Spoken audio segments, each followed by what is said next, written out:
Right. ఇక మోదీ 3.0లో పెను మార్పులు చోటు చేసుకుంటున్నాయి. ఇన్నాళ్ళు పార్టీ పగ్గాలు నడిపించిన నడ్డాకు కేబినెట్లో బెర్త్ కన్ఫర్మ్ అయినట్లే.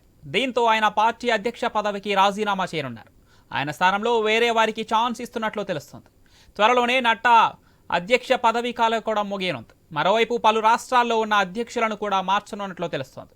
ఇక కేంద్ర మంత్రివర్గంలో మరోసారి కిషన్ రెడ్డికి చోటు దక్కడంతో తెలంగాణ బీజేపీ అధ్యక్ష పదవి ఈటెలకు దక్కబోతున్నట్లు ప్రచారం జోరందుకుంది.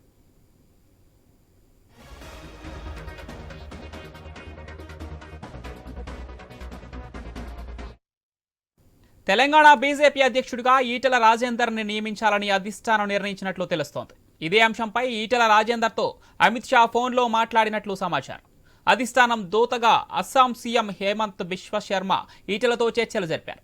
తెలంగాణలో బీజేపీ బాగా పుంజుకుందని, వచ్చే అసెంబ్లీ ఎన్నికల వరకు ఇదే ఊపును కొనసాగించాలని ఈటెలకు శర్మ సూచించారు. కాగా రేపు అమిత్ షాతో ఈటెల భేటీ అనంతరం అధికారికంగా ప్రకటన వెలువడనుంది.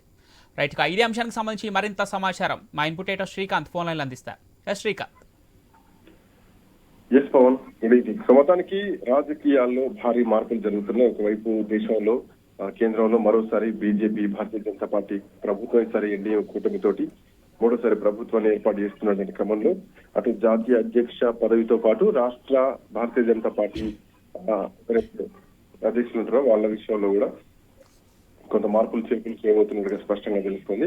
సో ఇప్పటికే బీజేపీ తెలంగాణ రాష్ట్ర అధ్యక్షుడిగా ఈటెల రాజేందర్ ను అధిష్టానం నియమించింది. సో ఇది అధికారిక ప్రకటన మాత్రం రేపు వెలువడాల్సినటువంటి అవసరం ఉంది. సో ప్రస్తుతానికైతే భారతీయ జనతా పార్టీ వర్గాల నుంచి, ఢిల్లీ అధిష్టానం వర్గాల నుంచి మనకున్నటువంటి విశ్వసనీయ సమాచారం ప్రకారం ఈటెల రాజేందర్ ని అధ్యక్షుడిగా నియమించబోతున్నారు. అటు కేంద్ర మంత్రిగా కిషన్ రెడ్డిని, అట్లాగే బండి సంజయ్ ని ఇద్దరిని కూడా కేంద్ర కేబినెట్ లోకి తీసుకోబోతున్నారు. రాష్ట్ర అధ్యక్ష పదవి బాధ్యతలు మాత్రం ఈటెల రాజేందర్ కి కట్టబెట్టబోతున్నారు. తో పాటు అంటే తెలంగాణలో భారతీయ జనతా పార్టీ ఇప్పటికీ 8 స్థానాల్ని కైవసం చేసుకుంది పవన్.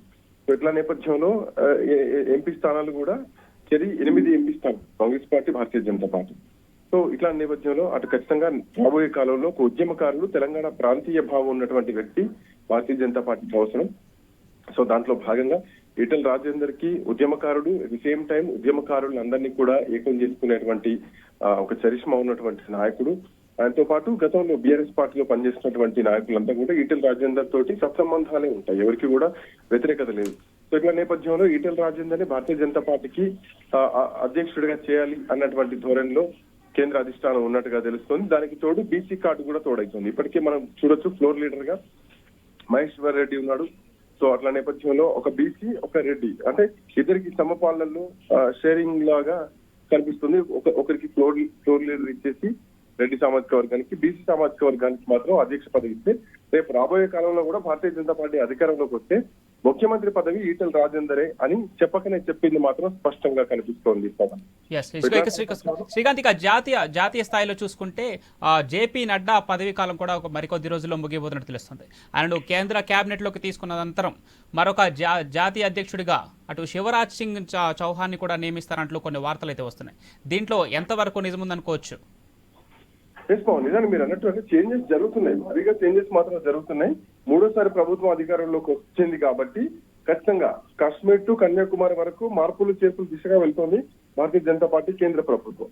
సో ఇట్లా నేపథ్యంలో సౌత్ ఇప్పుడు బీజేపీకి సౌత్ అనేది చాలా ప్రధానం అని చెప్పాలి. ఎందుకంటే సౌత్ లో చాలా ప్రకటనలు ఇవ్వడం జరిగింది, వాటికి సంబంధించి నెరవేర్చాల్సినటువంటి అవసరం ఉంది.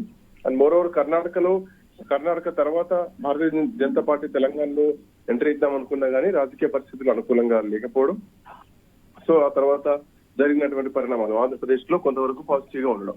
సో ఇట్లా నేపథ్యంలో ఖచ్చితంగా సౌత్ ని టార్గెట్ చేసి ఈసారి అంటే సౌత్ నార్త్ అన్నటువంటి తేడా లేకుండా ఖచ్చితంగా భారతీయ జనతా పార్టీ దేశం మొత్తం ఒకటే విధంగా ఒకటే సిద్ధాంతాన్ని అవలంబిస్తుంది అని చెప్పడానికి ఒక సింబాలిక్ గా మాత్రం ఈసారి ముందుకెళ్తుందని చెప్పడంలో ఎట్లాంటి సందేహం లేదు.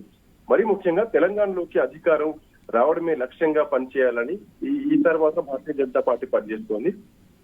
దీనికోసం పార్టీ శ్రేణులను కూడా మొత్తం సమాయత్తం చేసేటువంటి బాధ్యతను కూడా స్వీకరించాలని కూడా ఈటెల రాజేందర్ ని కోరినట్టు తెలుస్తోంది. సో దీనికి సంబంధించి అంటే రేపు అధికారిక ప్రకటన ఈటెల రాజేందర్ విషయంలో వచ్చినా గానీ ఈటెల రాజేందర్ తోటి ఇప్పటికే అటు కేంద్ర హోంమంత్రి అమిత్ షా మాట్లాడడం జరిగింది.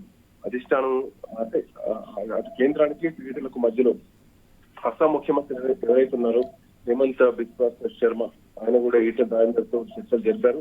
తెలంగాణ రాష్ట్రంలో బీజేపీ బాగా పొందుకుంది. వచ్చే అసెంబ్లీ ఎన్నికల వరకు కూడా ఇదే కంటిన్యూటీ కొనసాగించాలంటూ కూడా శర్మ ఈటల రాజేందర్ ఎస్ శ్రీకాంత్, మీరు చెప్పినట్టుగానే 2019లో చూసుకుంటే బండి సంజయ్ ఉన్నారు. అప్పుడే కొన్ని సీట్లు అయితే కైవసం చేసుకుంది బీజేపీ పార్టీ తెలంగాణలో. ఆ తర్వాత మొన్న గత లాస్ట్ జరిగిన ఎన్నికల్లో కిషన్ రెడ్డికి అప్పగించారు. ఆ తర్వాత 8 సీట్ల దాకా గెలుచుకుంది బీజేపీ పార్టీ. ఇప్పుడు ఈటల రాజేందర్ వర్తీ క్యాండిడేట్ అని చెప్పేసి బీజేపీ అధిష్టానం భావిస్తుంది అనుకోవచ్చా? ఖచ్చితంగా పవన్, ఎందుకంటే ఈసారి భారతీయ జనతా పార్టీకి లైమ్ లైట్ రావడానికి చాలా అవకాశాలు ఉన్నాయి. ఎందుకంటే ఇప్పటికే భారతీయ జనతా పార్టీ ఎంత ప్రూవ్ చేసుకోవాలో అంత ప్రూవ్ చేసుకుంది. సో దీంట్లో భాగంగా ఒక బీసీ నినాదంతో రావడం జరిగింది.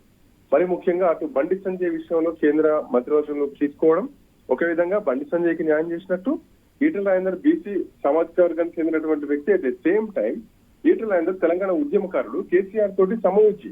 సో ఇక్కడ రేవంత్ రెడ్డిని మనం ట్రయాంగిల్ లో చూసుకునే కనుక రేవంత్ రెడ్డిని ఢీకొట్టేటువంటి వ్యక్తి ఎవరున్నారు కేసీఆర్ తర్వాత అని చూస్తే, ఒకటి అటు హరీష్ రావు ఉంటాడు, ఇటు ఈటల రాజేందర్ ఉంటాడు. బట్ హరీష్ రావు బీఆర్ఎస్ పార్టీలో ఉన్నాడు కాబట్టి హరీష్ రావుని ఇక్కడ మనం పాయింట్ లో తీసుకోకపోయినా కానీ ఈటల రాజేందర్ మనం పాయింట్ లోకి తీసుకోవచ్చు. సో ఈటల రాజేందర్ ఇప్పటికీ బీజేపీతో స్వచ్ఛంబంధాల్లో ఉన్నారు. ఈటల రాజేందర్ బీజేపీలోకి వస్తే కనుక రాష్ట్ర అధ్యక్ష పదవికి అన్ని విధాలుగా సమపాళ్లలో అర్హుడైనటువంటి వ్యక్తి. బండి సంజయ్ తో పోలిస్తే కన్నా ఈటల రాజేందర్ ఉద్యమకారుడు, ఉద్యమాన్ని నడిపించినటువంటి వ్యక్తి. ఆ రోజు తెలంగాణ ఉద్యమంలో కీలక పాత్ర పోషించారు. సో ఇట్లా నేపథ్యంలో ఎవరికి తక్కువ కాకుండా అటు కిషన్ రెడ్డి సామాజిక వర్గం రాష్ట్ర అధ్యక్షుడిగా ఉన్నారు. ఆయన స్థానంలో ఇటు భారతీయ జనతా పార్టీ నుంచి ఈటల రాజేందర్ తీసుకోవడం, బీసీకి ఇంపార్టెన్స్ ఇస్తున్నాం అంటూ ఒక సంకేతం ఇవ్వడం ఒకటైతే కనుక, అటు బండి సంజయ్ ఇప్పటికే అంటే వీళ్ళు మాత్రం కూడా భారతీయ జనతా పార్టీ తెలంగాణలో రావడం కారణం కూడా బండి సంజయ్ అని చెప్పాలి. అట్లాంటి బండి సంజయ్కి ఈసారి కేంద్ర కేబినెట్ లో అవకాశం ఇస్తున్నారు. సో అది అంటే ఎవరిని ఎక్కడ నొచ్చుకోకుండా భారతీయ జనతా పార్టీ రాష్ట్రంలోకి ఎంట్రీ ఇవ్వడానికి అన్ని ఏమైతే దారులు ఉన్నాయో అవన్నీ వాడుతున్నాయి. ఖచ్చితంగా అందరికీ న్యాయం చేసుకుంటూ మాత్రం ముందుకు పోతే స్పష్టంగా కనిపిస్తుంది. ఇక అస్సాం సీఎం హిమంత బిశ్వ శర్మ ఆ అధిష్టానం నుంచి దూతగా ఈటెలతో చర్చలు జరుపుతున్నట్టు తెలుస్తుంది. ఇక ఎన్ని రోజుల్లో ఈటెల ఖచ్చితంగా తెలంగాణ స్టేట్ చీఫ్ గా ఎన్ని రోజుల్లో బాధ్యతలు చేపడతారనుకోవచ్చు? మోస్ట్లీ రేపు ప్రకటన వచ్చే అవకాశం ఉంటుంది పవన్. రేపు ప్రకటన వస్తే ఎప్పుడు బాధ్యతలు తీసుకుంటారు ఏంటి అన్నది మాత్రం చూడాలి. ఎందుకంటే ఇప్పుడే కొత్త ప్రభుత్వం మొదలైంది కాబట్టి. సో ప్రధానమంత్రి మరికొద్ది సేపే, ఇంకా మహా అయితే గంట సేపట్లో భారత ప్రధానమంత్రిగా నరేంద్ర మోడీ ప్రమాణ స్వీకారం చేయబోతున్నారు. కేంద్ర మంత్రులు ఎవరెవరు చేయబోతున్నారు ఇవన్నీ చూడాలి. సేమ్ టైం రేపు ప్రకటన వచ్చిన తర్వాత ముహూర్తాలు అవి అంటే ఎవరి అనుగుణంగా వారు వెళ్ళేటువంటి ఛాన్సెస్ ఉంటాయి. సో ఎప్పుడు ఉంటుంది ఏంటనేది మాత్రం వెయిట్ చేయాలి. బట్ ఇప్పటి వరకు మనకున్నటువంటి విశ్వసనీయ సమాచారం ప్రకారం ఈటల రాజేందర్ రేపు అధికారికంగా భారతీయ జనతా పార్టీ రాష్ట్ర అధ్యక్షుడిగా ప్రకటించే ఛాన్సెస్ మాత్రం 100% కనిపిస్తున్నాయి. Right, thanks for the update Srikanth.